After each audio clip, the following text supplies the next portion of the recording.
Preview.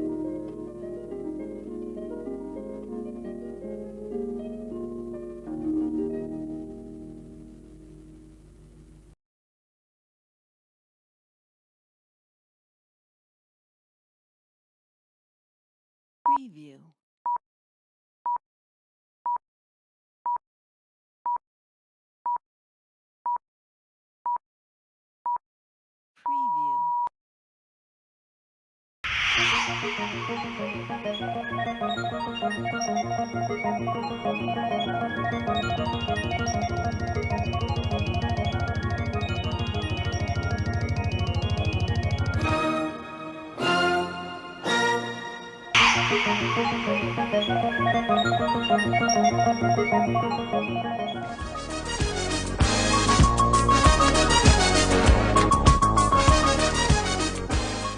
Il-lejla tajba ħbib tiegħi u qabel nikkummenta l-logħba bejn Udinese u Juventus nixtieq nifraħ lil Juventus Women għar-rebħa fil-final tal-Koppa Italja kontra ħatħlief it-tim tar-Roma. It-tim tar-Roma li f'nofs il-ġimgħa kienu involuti fil-final tal-Europa League u spiċċa fuq in-naħa tal-liefa minħabba żbalji arbitrali, imma nixtieq infakkarhom illi peress li Juventus jirbħu fl-Italja biss minħabba deċiżjonijiet arbitrali u fl-Ewropa ma jirbħu qatt minħabba li l-futbol huwa tant ġust, issa huma stess daqgħu din it-toma marra u nittama li daqwa sew. Għax irrid nixtieq infakkarhom illi Juventus miżerjament kellhom final ta' Champions League fl-1998 kontra il-Real Madrid li il-Madrileni rebħu b'goal offside u fil-final tal-2015 kontra Barcellona is-Sinjur Shakir, referi Tork, għożbu ma jsaffarx penalti ċar fuq Pogba. Dik kienet parentesi qabel il-logħba Udinese Juventus li ntlagħbet fid-Dacia Stadium ta' Udine u Juventus rebħu bl-iskor ta' 1-0. Kienet l-aħħar logħba tal-istaġun, il-skużani sorreditu trid u ma tridx logħba f'Udine tfakkarna ħafna fl-aħħar logħba tal-2002, il-famuża 5 Maġġo, messa dak kien żmien ieħor Juventus li fl-ewwel 20 minuta tal-logħba tal-lum prattikament u laqas Udinese m'għamlu xejn partikolari fl-ewwel taqsima Juventus kellhom tal-inqas 9 corners kellhom 14 totali sent li kienet rebħa meritata b'gowl ta' Chiesa fit-tieni taqsima illi sa 75 minuta Juventus iddominawha, kien it-tieni gowl ta' Chiesa fl-aħħar ġie xlobiet, sploda tard imma aħjar milli qatt. U s-soltu mbagħad għamilna 10 minuti kwarta terturi għax nislu kollha jiddefendu. Miqbija finalment u b'nifs kbir ngħid dan l-istaġun għadda kien staġun tassew diffiċli ħafna.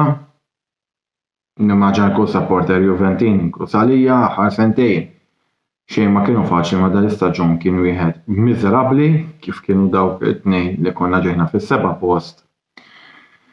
Kif ukoll kif kien is-sajf fil-2006, Juventus li bekka u l-kampjonat b'72 punt fil-ground, kif ukoll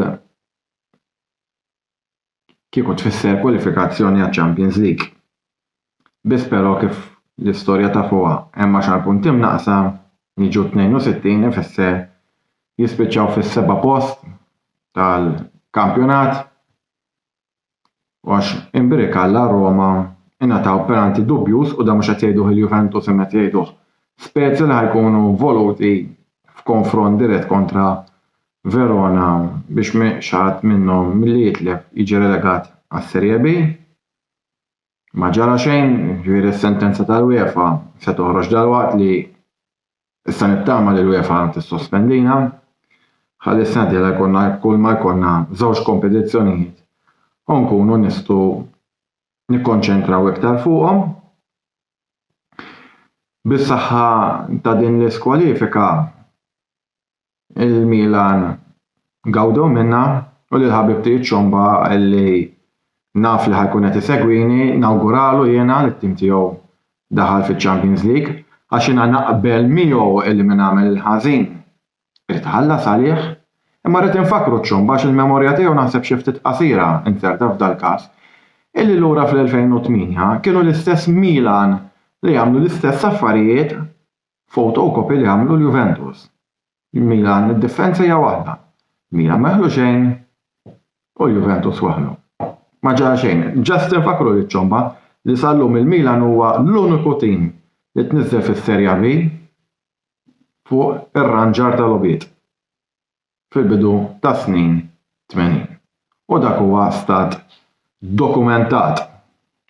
Mela, nagħti il-paġelli lill-plejers Benjamini tiegħi illi prattikament li ta' minnhom kif qed fil-video preċedenti ħajselmu li huma Rabiot li fl-opinjoni tiegħi kien l-aqwa plejers tal-istaġun, kif ukoll Di Maria u Paredes, iż-żewġ Arġentini, u nemmen li hemm iktar. Imma ħanibdew mill-goalkeeper Szczesny li ntieħ 6.5 minkejja li kellu problemi f'sebgħu ta' jdejh, Gatti li ħareġ mill-logħba jikpilhom u minn tip ta' nies hekk irridu nibnu l-futur tagħna 6.5, Bonucci 6.5 oħra u Danilo 7. Danilo li kellu irjiet impeccabbli naħseb illi flimkien ma' Rabiot kien l-iktar plejer konsistenti u tassew tixraqlu l-faxxa ta' captain. Quadrado illi sfortunatament l-età qiegħda xi ftit jew tagħmel tagħha meta ġie fil-konfronti ma' Udoggi tal-Udinese li kienet l-aħħar logħba tiegħu mal-Friulani qabel isir ma' Tottenham. Hemmhekk bdejna naraw id-diffikultà tiegħu. Ħaqqu 5.5, Locatelli f'nofs il-ground 6.5 xi ftit żbalji żgħar ma ħaqqu dak il-punti. Rabiot 6 kellu ċans kbir u illużjoni ta' gowl. Kostic li fl-ewwel taqsima lab tajjeb għax imbagħad ġie sostitwit ħaqqu 6. Minn Ealing Junior ħaqqu 6.5. Miretti ma nafx ġarallu, sfortunatament 5.5 kien wisq rajtu dajjef f'ċerti okkażjonijiet. Sostitwit minn Di Maria li ħaqqu 6. Chiesa naħseb l-aħjar plejer flimkien ma' Danilo li ħaqqu 7. Sostitwit mill-iskars Paredes li ma ntieħx iktar minn 5.5. Milik l-striker qiegħed self ma' Juventus u għadu dubjuż u xaġi fuq bażi permanenti jew le ma' Juventus ħaqqu 6. Sostitwit minn kien illi sentej self ma' Juventus għaddowlu 6 oħra. Allegri 6.5. Qabel intemm dan il-video nixtieq nagħti ftit rendi kont jew konklużjoni ta' dan l-istaġun. L-istaġun li intrebaħ dal-kampjonat minn Napoli u fit-tieni post Lazio għal minn bħal jħobb l-istatistika dan huwa l-ewwel staġun mill-1984 85 li tliet timi ġiganti Taljani ġifieri Juventus, Inter u Milan ma ġewx tal-inqas fl-ewwel żewġ postijiet għax dak iż-żmien Verona kienu champions u l-kuġini tat-Torino kienu ġew. It-tieni l-istaġun tal-Juventus bħala vot ħantih 5. Okej, punti fil-kampjonat ġibni iktar mis-sena l-oħra jekk mis-sena sena laqna b'69 dis-sena 72. Kien hemm 17-il telfa staġjonali li mhux ammont żgħir, 10,000 minnhom fil-kampjonat li mhux ammont żgħir, ilħaqna dawk l-istaġuni ta' Danieri, l-istaġun 2010-2011. 7 minn dawn l-10,000 ġew minn logħbiet away. Kien staġun illi rajna l-ikbar telfa mit-30 ta' Mejju tal-1993 fil-15 ta' Jannar li għadda fit-telfa 5-1 u rajna staġun kif jgħid tajjeb il-coach Allegri folkloristiku li jżid kellna penalità neħħu ta' oħrajn. Ovvjament il-plejers tagħna huma umani minkejja huma professjonali u xi ftit jew din se taffettwa. Imma dan l-imbierek staġun.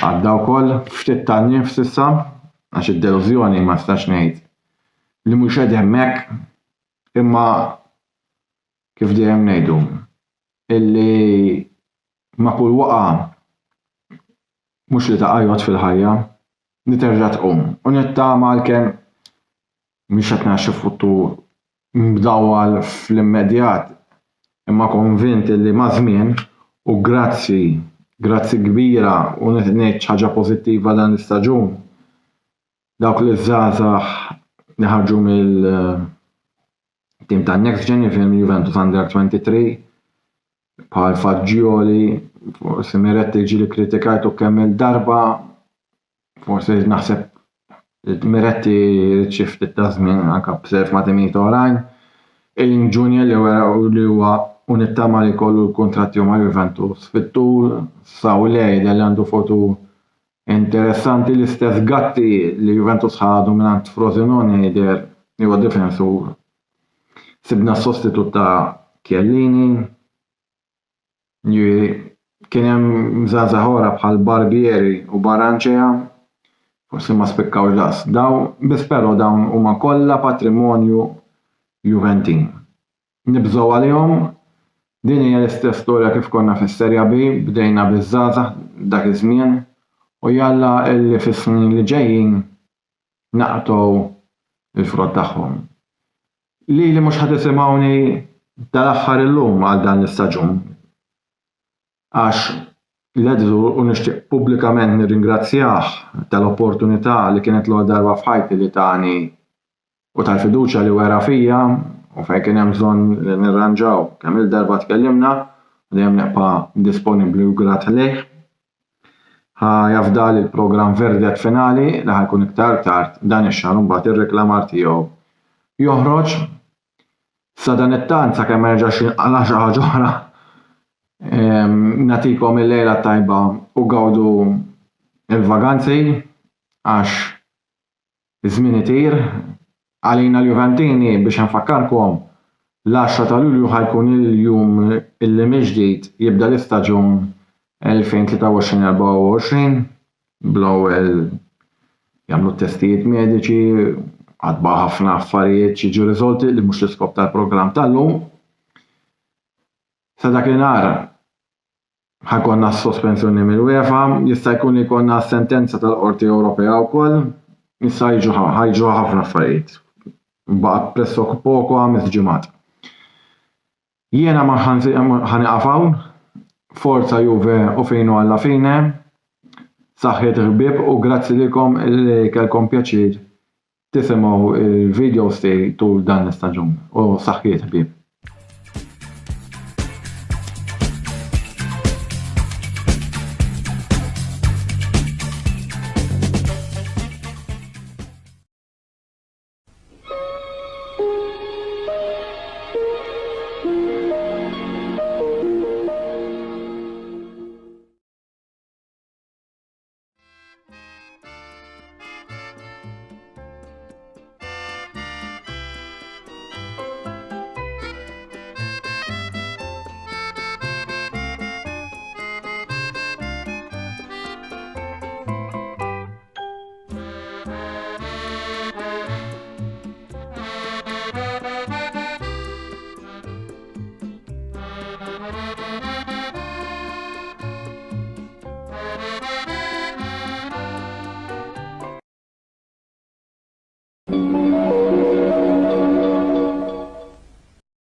Għall-pjazza, il-ħanut il-ġdid fil-pjazza ta' Birżebbuġa fejn għandu tista' ssib ikel tajjeb bi prezzijiet raġonevoli. Inservu diversi tipi ta' pizza, burgers, insalata, ħut u għaġin, fil-waqt li għandna wkoll menu speċjali għat-tfal. Naċċettaw ukoll bookings għal birthdays u it-tliet mal-ħbieb. Għal iżjed informazzjoni, żuru l-paġni tagħna fuq il-medja soċjali. Mill-bqija narawkom għall-pjazza.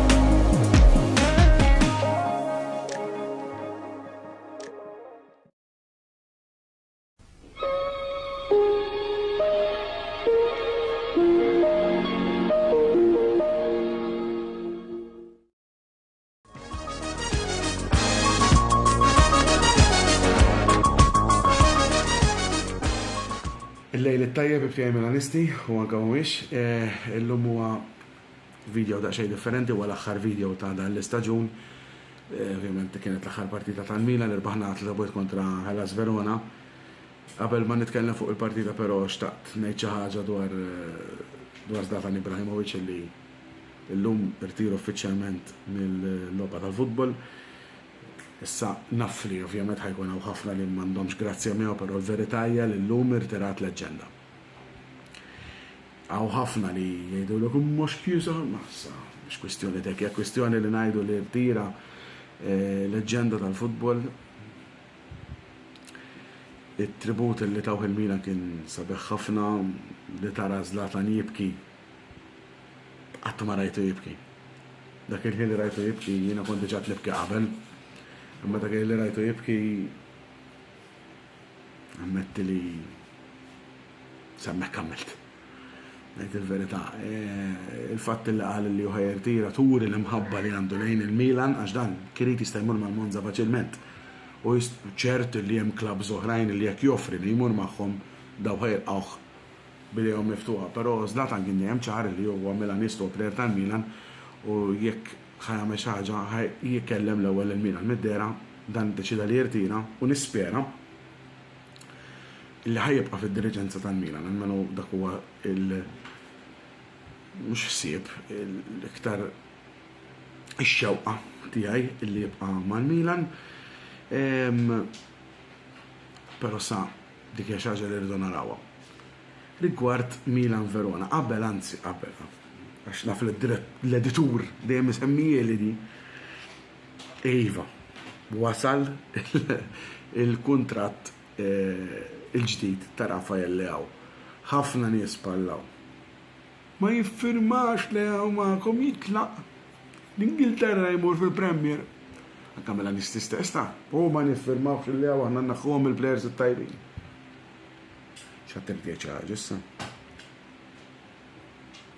Mhux talli iffirma Leao, talli l-klawżola minn 150 miljun żdiedet għal 175 miljun.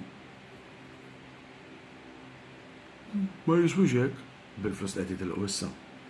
Jiswihom ta'. Illum raġammel logħba tal-bliħ ma għamel xejn, bażikament, f'affarijiet żgħar għax kien dejjem imwaqqaf ma x'kien kellu ċans li kollu ta' xejn ta' ċans li jiġri daqshekk. Żewġ gost. F'kemm? F'4 minuti? Leao huwa plejer enormi u il-fatt li ġeddet il-kontratt tfisser li allura l-Milan għandhom proġett b'saħħtu. Issa nistenna transfer market tajjeb u nittamaw l-sena d-dieħla nagħmlu staġun aħjar minn ta' dis-sena. Li kelli nagħti vot għall-istaġun innagħti vot ta' 7. 6 fil-kampjonat għax ovvjament biex ngħidu hekk aċċettabbli ħabbaret ħanna Champions League. Ma xi Juventus nawsawhom il-punti, ejwa għandek hemm xtor tagħna. Meta aħna kellna bżonn inċedu postna fil-UEFA lit-Torino, aħna konna. Ħadd ma marret it-Torino, intom bħaltux kaċċew il-Milan. Lew. Issa veru ħejna xtaqt illum rebħa u drota l-Juventus biex niġu 10 punti daqshom u ngħidu hekk jekk tuhom il-punti lura xorta aħna nitlu. Però l-10 punti lura l-Juventus mhux se jieħduhom bħalma kulħadd jaf, laqqas biss jippruvaw jappellawha. Allura postna fiċ-Champions League aħna għadnieh. Issa b'mertu tagħna, mhux mertu tagħna però postna fiċ-Champions League għadnieh. U mhux qed nifraħ bħal ħadd ieħor li ħalik minn fuq il-mejda, sewwa, però sempliċement għax inħoss li ma minna xi ħażin daqshekk. Imma somma. Issa nabdu fiża, ovvjament irid ngħid il-verità. Issa, mela. Ħammorru biex nitkellmu fuq il-partita. Milan Verona. Mela. Għal min ma rax l-istatistika, naf li hija xi ħaġa li ma tantx nafas fuqha, però importanti li ngħidha. Bħala possess tal-ballun, Milan Verona, il-Milan spiċċaw, ħan ikkonferma issa stess waqt li qed nitkellmu, il-Milan spiċċaw possess tal-ballun ta' 79%. 79%. Mhix xejn għandna xi ħaġa żiba bħalissa ma żgur li hekk. Waqt li l-Verona 21% qatt ma rajta di. Qatt ma rajt qabża daqshekk għolja. Qatt. Dik ovvjament il-Verona kien ħsibt la ħajlabu hekk għax ħsibthom ħorġu għalina biex jippruvaw jiskurjaw. Xumma rridu rebħa biex jibqgħu fis-Serja A. Insomma, rebħa rridu jġibu aktar punti mill-Ispezja. Irridu jmorru aħjar mill-Ispezja. Ma kienx il-każ għax il-Verona tilfut il-Bujat, l-Ispezja tilfut il-Bujat, allura ovvjament hemm decider naraħat li ġej. Però nirritorna fuq il-partita l-Ispezja il-Verona, skużawni, il-Verona għadu ħafna lura u il-Milan ovvjament ma tantx kellhom okkażjonijiet, però wara l-penalti ta' Giroud li laqna web xejn l-ewwel taqsima bieħ, fit-tieni taqsima daħlu żewġ plejers minn Verona dak il-ħin isom indunajdu jaħub u xed insew qed jażu Brian Diaz daw xadu kif ħareġ pum gol ta' tiġiġ onestament li qlajna xil-verità u ġabu draw. Però daħlu għalaw żewġ plejers huma u ġara l-istess għal Milan Leao sab opportunità ma' Sulemana li kienet jagħmel logħba tajba ħafna ma bax fil-ground fetaħ dik il-possibilità Leao bum ħarab u mbaċċur bellezza bil-lemin Anglu l-Anglu liħor fil-baxx il-Monti po mistax jilaw u ballu fi xibqat nejbujiet. Ftit wara wasal it-tielet gol. Free kick għal Verona, Teo Hernandez bil-ras. Ballu nil-qoddim l-Leao ħarab jiġri kif eżattum bat kien ħajtaw il-ballun nexxilu tiħil Salemeker l-ura l-Leao mossa sabiħa. Bil-laminju biex xelluk onestament bħalissa maħx demażiq kienet elep il-kontrast tal-plejer ġi qoddim Montipo qabżu bid-dribbling u mbagħad ovvjament f'xibka vojta tafal ballon fix-xibka għal 15 il-gol tiegħu fil-kampjonat dall-istaġun. Ovvjament rekord ta' Leao, rekord personali ta' Leao. L-logħba li kontrollajna mill-bidu tal-aħħar x'inkonna draw. Kat, possibli mus-sena l-bħuħadi, għax kif għatajnu kont, għax kena xie okkazjoni, imma mbagħad daħħar kwarta. Kena fejn niskurjaw anki ieħor kien hemm xotta Salemeker, għaddaw li ħafna, għaddaw li ftit. Xott ukoll Mixxellu kallamin, xott bid-dawra bil-lemin għadda ftit żgħir għali. Hekk. Skużawni ma kont b'dan inżaġin korrajt. U daħalta jgħidek etelare. Mhux qed jagħmel xi affarijiet kbar ħafna, però daħalta jgħibu ġobni. Sena nisperaw li jagħmel illum sena d-dieħla jkun aħjar. Sandu l-Ewropew ta' 24 sena mal-Belġium ġimgħajja talih u jalla meta jidħol lura minn dan l-Ewropew ikun aħjar sena d-dieħla. Intant jiena ħanħallikom hawnhekk infakkarkom illi issa l-aħħar darba li ħatarawni għal dan l-istaġun fuq il-Kamra Sportiva se jkun il-programm Botta u Risposta tal-ħamis 22 ta' Ġunju. Saħtant nixtieq ngħidilkom grazzi lis-semmijak u il-semmija biss insomma, anke min jarana, telespettaturi tagħna, segwaċi tal-Kamra Sportiva li segwu kull darba il-Kamra Sportiva u ovvjament ittuna il-feedback tagħhom u tieħdu pjaċir b'dawn l-interventi li nagħmlu aħna l-YouTubers support tat-timijiet tagħna. Grazzi ħafna ta' kull ma tagħmlu, niltaqgħu għattilkom f-22 ta' Ġunju, bada għemmen niltaqgħu anki għas-sena dela l-staġun ġdid, forse jkun hemm xi ħaġa ġdida fih, ma se nisbela xejn. Skrit. Tkunu taf iktar tard ovvjament ħallu f'dej s-editur dak jgħidulkom u naf li bħalissa jgħid li għalfejn tkellimtek ma tekx biex tajta, ma dak jiena dejjem ħobb nagħmel joqgħod ikollu għax hekk qed ġdejt. Biċċajt ovvjament. U nixtieq ningrazzja wkoll l-sponsors tal-Kamra Sportiva ġewwa The Barberum, Your Beauty Essence u anki għall-pjazza li jinsab Birza Buġa. Grazzi ħafna tax-xogħol kollu li tagħmlu, tal-għajnuna li tuna x'qed ma tkunux intom ovvjament, ma nistgħux waslu dawn l-affarijiet. Għalissa jiena ħanħallikom hawnhekk, niltaqgħu kif għattilkom darba oħra, nittama li tibqgħu b'saħħitkom u ovvjament qabel nagħlaq nixtieq ngħid żewġ affarijiet. L-ewwel waħda bħas-soltu. Forza Milan u t-tieni ħaġa hija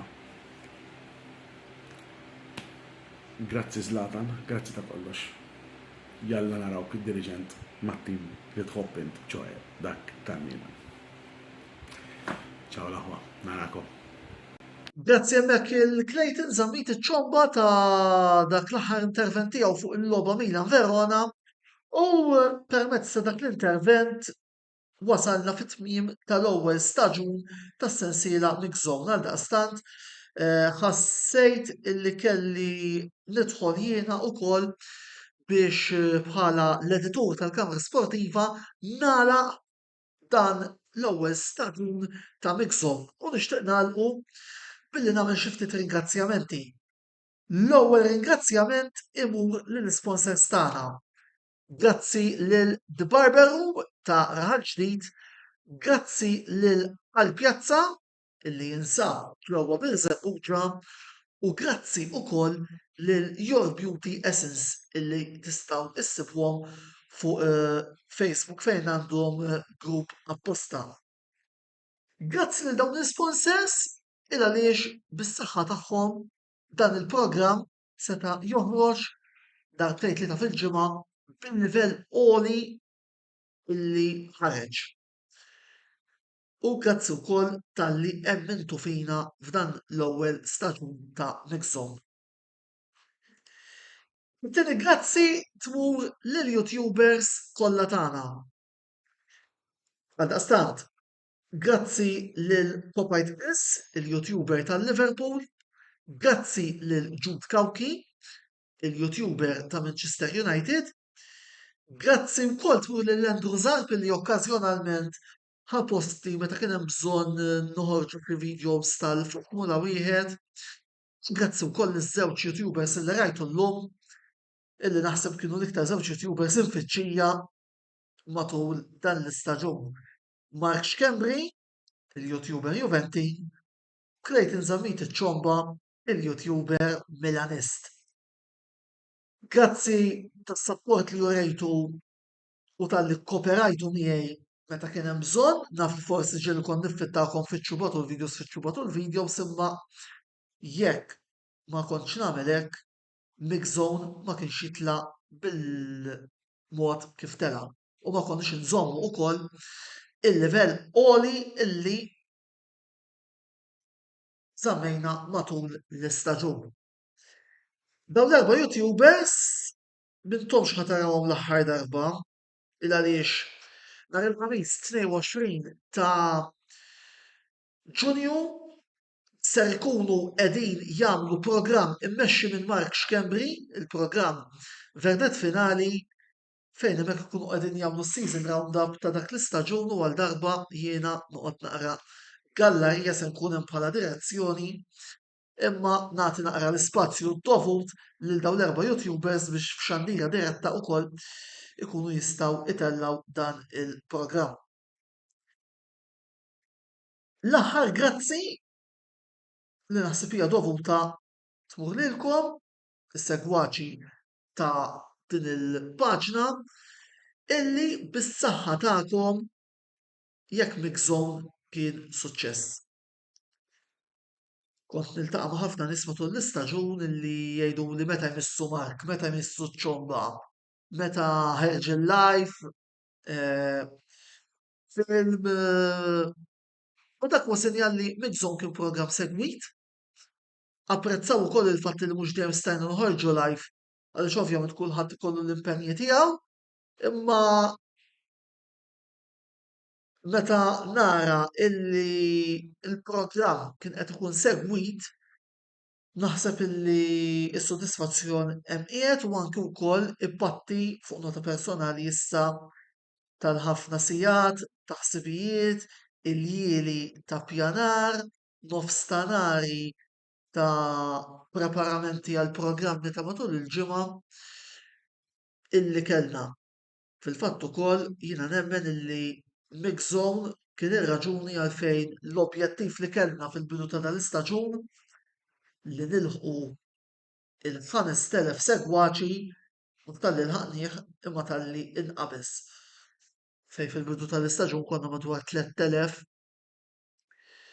segwaċi u issa qegħdin kważi 5200. Għaldaqstant, grazzi lil kull wieħed minnkom li bil-feedback sew pożittiv kif ukoll negattiv entu biex Mixon ikun ta' suċċess.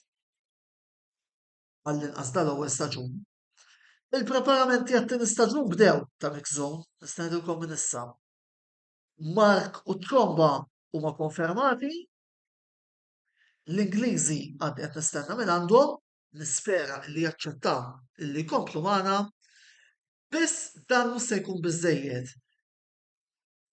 Il-ħsieb ta' Mixon dejjem kien illi nagħtu opinjonijiet, nagħtu ċans il-timijiet differenti jgħidu tagħhom wara l-logħob rispettivi li jkunu labu t-timijiet favoriti tagħhom. Nista' jgħidilkom minn issa li bdejna trattattivi biex ikollna partitarji tal-Arsenal u partitarji tal-Chelsea għal programm tal-istaġun li ġej, għal Mixon tal-istaġun li ġej, kif ukoll it-tir tagħna huwa li ndaħlu klabb Taljan ieħor. Il-ħsieb tagħna huwa Napoli jew Roma, issa fuq hekk naraw. Biss nista' ngħidilkom minn issa li mat-tokki ta' wissu Mixon se jerġa' jibda. L-istess motivazzjoni, l-istess impenn u bl-istess determinazzjoni. Nittamaw li ma binqas sagrifiċċju, ma bħalma jgħidu biex oġġett jirnexxi irridu jsiru s-sagrifiċċji u emnuni saru matul dan l-istaġun. Qabel ma nagħlaq infakkarkom fil-YouTube channel tagħna fejn hemmhekk issibu l-programmi kollha tas-sensiela ta' Mixon ta' dan l-istaġun u l-programmi kollha li noħorġu matul minn żmien għal ieħor, għaldaqstant tinsewx tidħlu u tafsu subscribe ħalli jekk ma tkunu titliftu xejn mill-kontenut li noħorġu fuq Facebook. U mill-bqija naħseb li dak li kelli xi ngħid qedtu mill-ġdid grazzi tal-li segwejtuna. Mixon jirritorna f'Awwissu biżjed opinjonijiet, biżjed argumenti differenti, imma bl-istess impenn, bl-istess rida u bl-istess determinazzjoni. Ħudu ħsieb